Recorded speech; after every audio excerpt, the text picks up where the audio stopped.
Il me donnait des ordres. Et il me disait, oh frère, mais tu es très lent en lavant les assiettes, qu'est-ce que c'est ça? Fais plus vite, tu es très lent en servant les autres le repas. Ça ne va pas, fais vite, fais vite. Et je dis, oui mon frère, oui mon frère, oui mon frère. Oui, il me disait, mon frère, qu'est-ce que je vais faire? Tu viens de nettoyer le parterre de la salle à manger.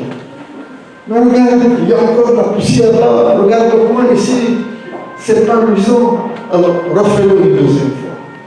Et je nettoyais le parterre une deuxième fois. Plus tard, on m'a donné une petite chambre pour que je vive dans cette chambre. C'est une chambre de 2 mètres à 3 mètres. 2 mètres à 3 mètres. C'est là où je devais vivre et dormir. Non. Moi, j'ai mon château qui n'est pas loin. Vous voulez que je dorme dans cette pièce 2 mètres à 3 mètres? Et ils me disent, mais soyez contents d'être dans cette pièce. Parce que d'habitude, on met 2 personnes dans cette pièce. Ça, il m'a fait une soeur. Je nettoyais le parterre. Je servais les autres. Je vivais dans cette petite chambre. Je ne voulais pas aller dans mon château. Parce que c'est là où j'étais heureux. C'est là où Jésus était présent. Voilà ton Seigneur. Je ne peux pas vous raconter tous les miracles qui ont eu lieu dans cette école biblique où j'ai passé 2 ans. On n'a pas le temps. Mais il y a seulement une chose que je dois vous raconter. Rappelez-vous que j'ai quitté mes 4 enfants et j'ai surtout quitté ma femme et que j'ai divorcé.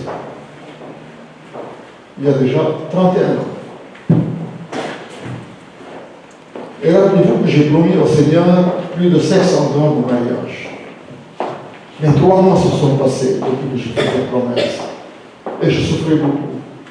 Alors je priais au Seigneur, Seigneur, je n'ai que 65 ans. Je suis encore très très bien. Je t'ai promis plus de 500 dons de mariage, mais je ne peux pas. Je souffre. Alors trouve-moi une solution. Et la seule solution, trouve-moi une femme. Trouve-moi une femme, je vais l'épouser. Et comme ça, j'aurai du sexe dans le mariage et je garde ma promesse et mon contrat avec toi. Et s'il te plaît, je veux cette belle femme de mon ancienne vie. Elle est belle, elle est intelligente, elle est très bien. Elle travaille très bien sur l'ordinateur. Elle va m'aider dans mon ministère. Et son âge me convient très bien. Moi, je n'ai que 65 ans. Elle a 35. C'est bien, donne-la-moi.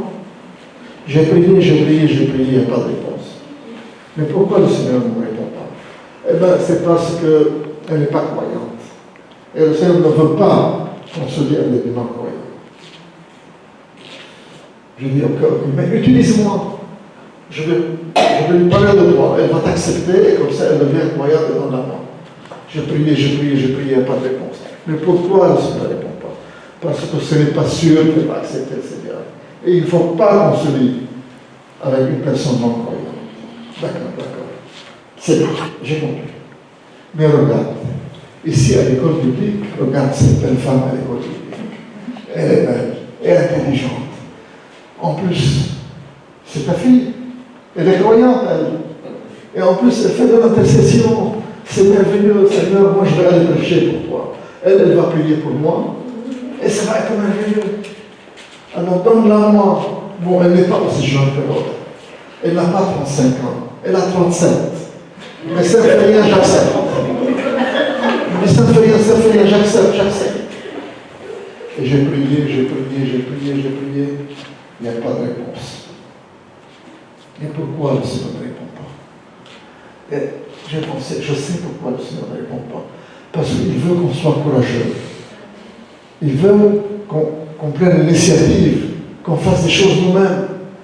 Ah d'accord, si c'est comme ça, c'est bien. C'est bien, je vais le faire. Cette nuit, je ne vais pas dormir à l'idée de voir la réaction de cette belle femme qui est à l'école publique. Je lui dis, s'il te plaît, demain, Le lendemain, j'ai été chez elle et je lui ai dit, tu sais, le Seigneur m'a dit que tu vas devenir ma femme. Ses yeux sont sortis de l'orbite. Elle me dit, mais Georges, le Seigneur m'a montré qu'il va être mon époux, et ce n'est pas toi. À moi, personne ne me dit non. Comment une personne ose me dire non? J'étais désespéré. Et j'ai prié. Et je dis, Seigneur, je n'en peux plus. Je souffre beaucoup. Trouve-moi une femme. Tu ne me réponds pas avec toutes les propositions que je t'ai faites. Alors, dis-moi toi-même, qui tu vas me donner comme épouse? Je vais maintenant ouvrir la Bible et montre-moi dans la Bible qui tu vas me donner comme femme. Et je fais comme ça. Je fais comme ça.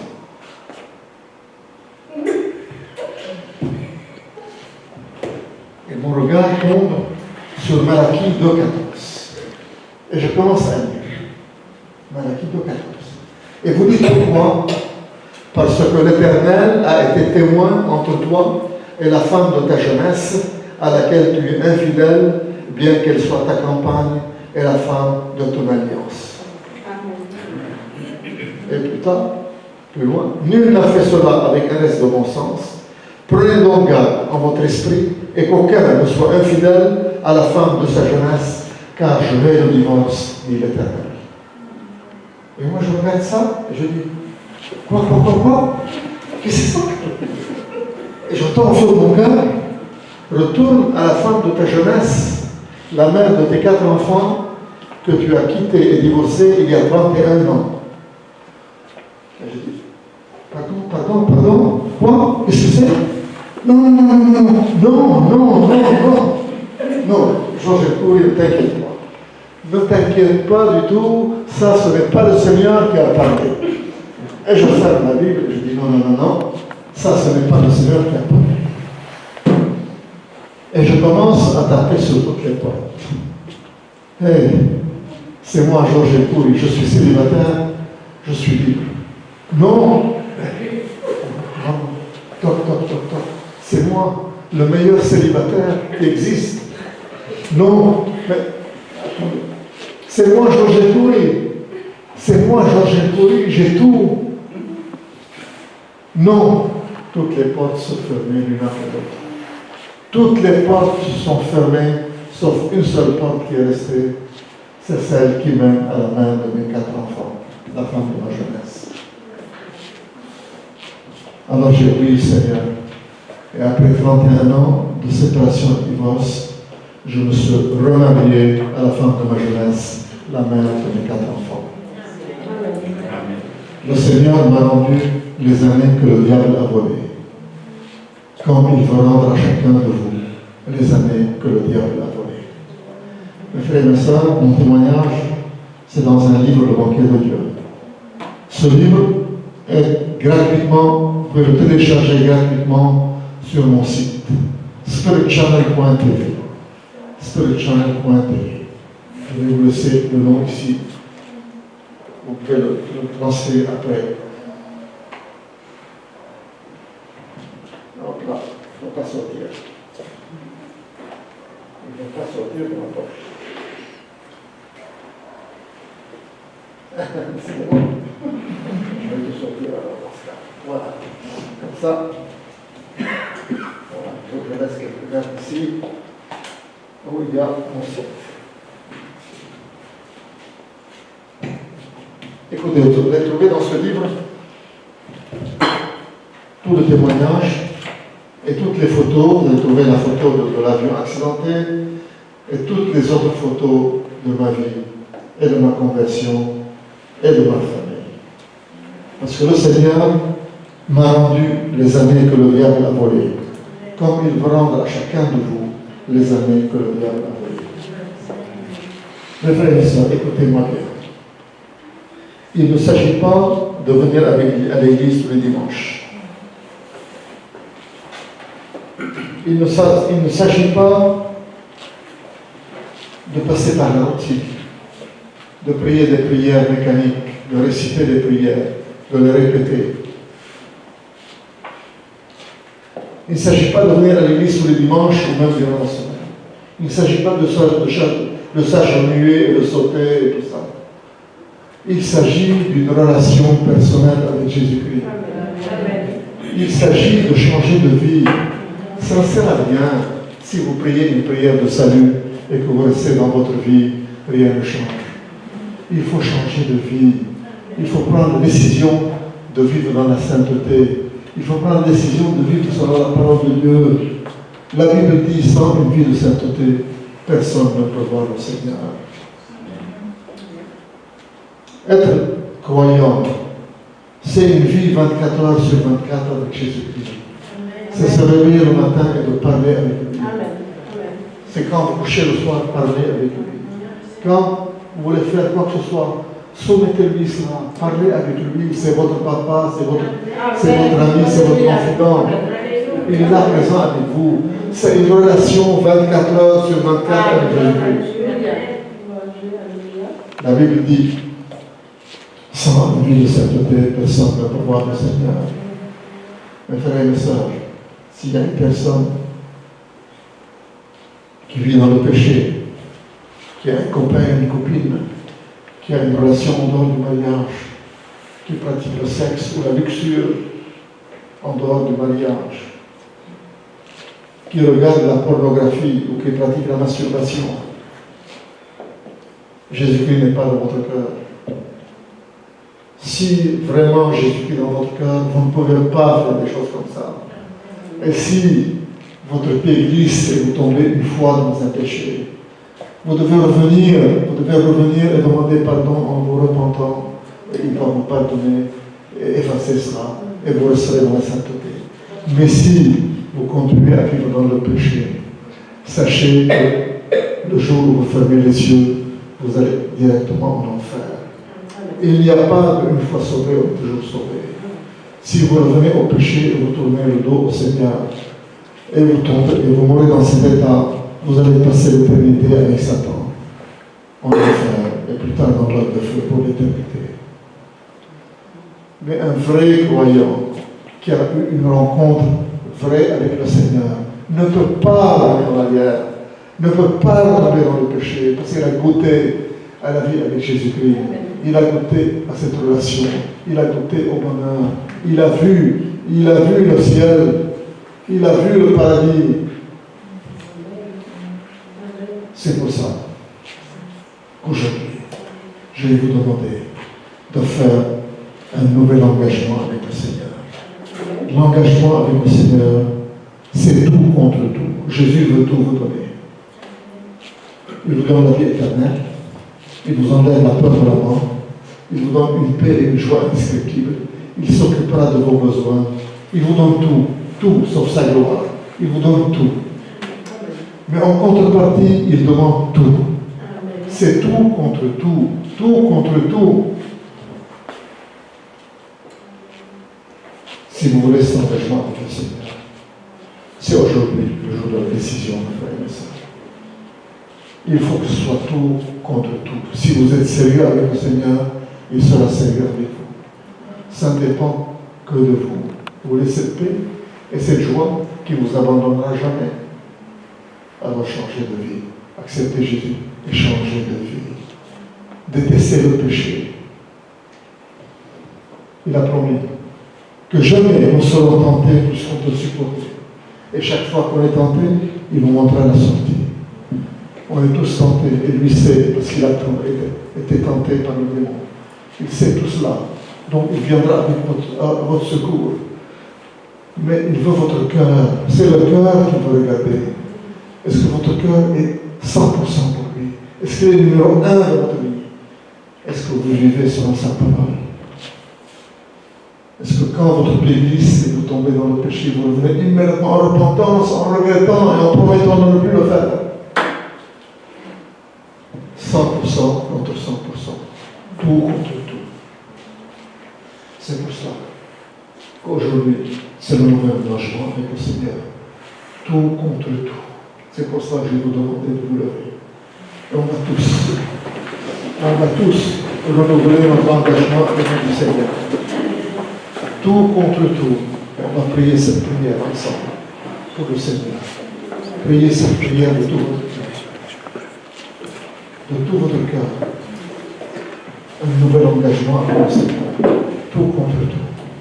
Et on va lui parler et lui dire, mon Seigneur Jésus-Christ,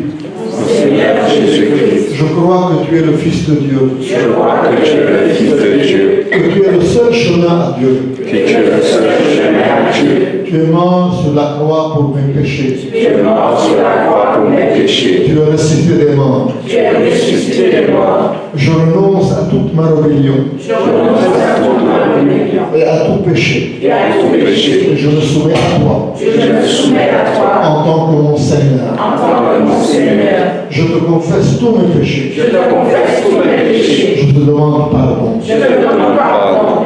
Je prends la décision Je prends la décision de pardonner de pardonner à tous ceux qui m'ont offensé. à tous ceux qui m'ont offensé. Donc, chacun de vous dans votre cœur, entre vous et le Seigneur, on ne veut pas entendre. Entre vous et Jésus, mentionnez les noms des personnes qui vous ont fait du mal. Mentionnez les noms des personnes qui vous ont offensé et pardonnez-leur. Pardonnez-leur. Dites Jésus, je pardonne mon mari. Je pardonne à mes enfants. Je pardonne à cette personne qui m'a trahi. Je pardonne à cette personne qui m'a menti. Pardonnez. Pardonnez. Si vous ne pardonnez pas, vous ne serez pas pardonné. Pardonnez. Pardonnez. Pardonnez.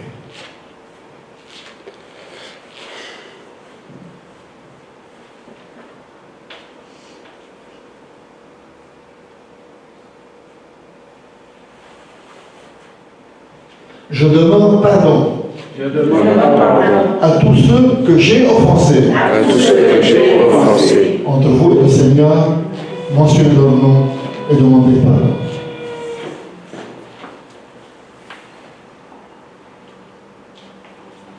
Si la personne à qui vous devez demander pardon est ici, allez maintenant vers cette personne et demandez maintenant pardon devant le Seigneur. Et revenez sur notre place.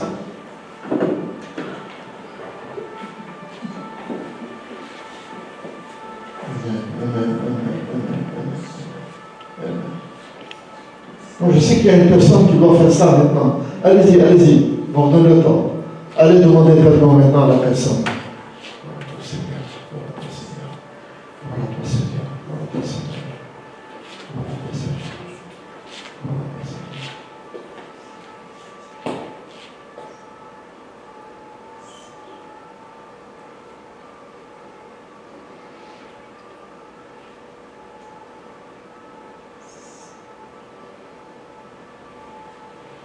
Je sais qu'il y a une personne qui va aller vers une autre personne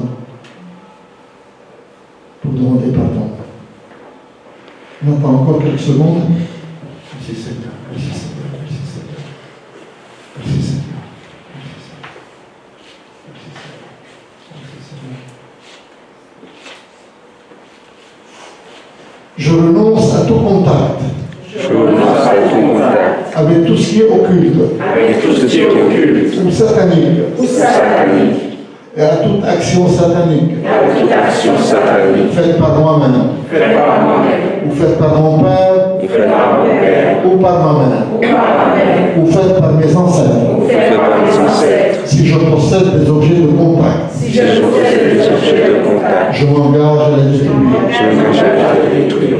Je révoque toutes les emprises Je révoque toutes les emprises que Satan a sur moi. que Satan a sur moi. Seigneur Jésus, Seigneur Jésus, je crois qu'à la croix, je crois à la croix. tu as pris sur toi toute malédiction.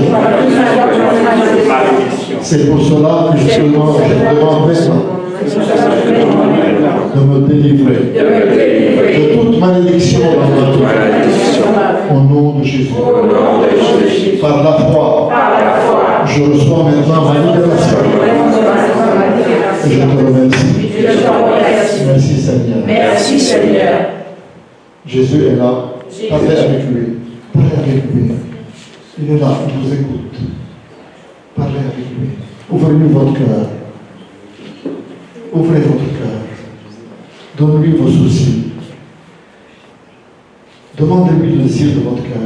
Il a dit, cherchez, vous trouverez. Frappez, et on vous ouvre la porte.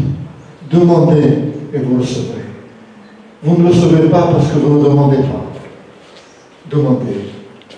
Demandez le désir de votre cœur. Il veut vous le donner dans son plan. Ouvrez votre cœur. Ouvrez votre cœur. Donne-lui vos soucis. Il a dit, venez à moi, vous qui êtes fatigués, et portez un fardeau lourd, et je vous soulagerai. Venez à moi, Jésus a